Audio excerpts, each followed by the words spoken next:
What if the voice in your head telling you that you're defective was never actually your voice? Psychological research on shame shows that shame is not just an uncomfortable emotion. It is a profound psychological injury that often begins in toxic, abusive, or emotionally neglectful family systems.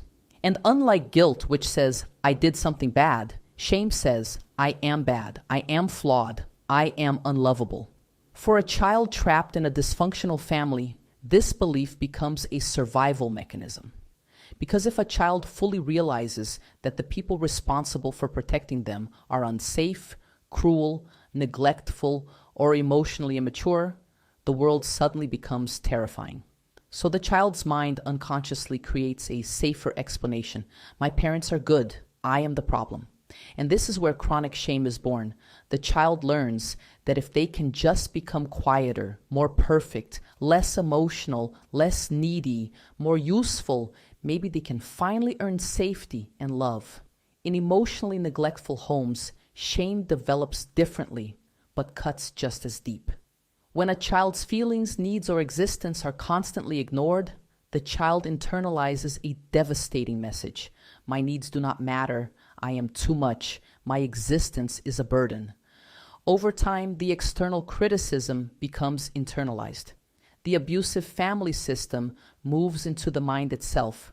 Research in trauma, internal family systems, and schema therapy shows that many adults from toxic homes develop a powerful inner critic that continues the work of the original environment long after childhood ends.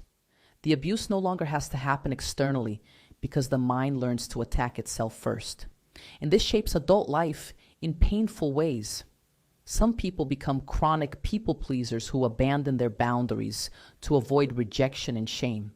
Others become hyper-independent and emotionally isolated because intimacy feels dangerous.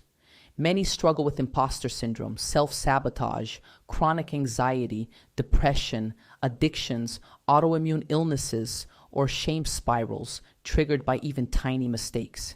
Because shame is not just emotional, it is biological, somatic, neurological. The body carries it. But here's the part that changes everything.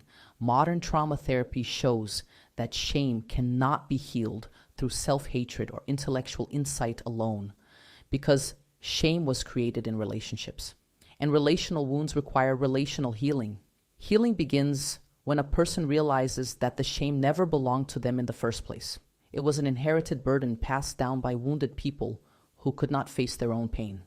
And when you finally learn to look at the frightened, people-pleasing, ashamed parts of yourself with compassion instead of disgust, something extraordinary begins to happen.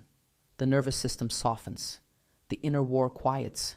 And for the first time, you stop seeing yourself as defective and start seeing yourself as what you always were, a human being who deserved love, protection, and safety from the very beginning.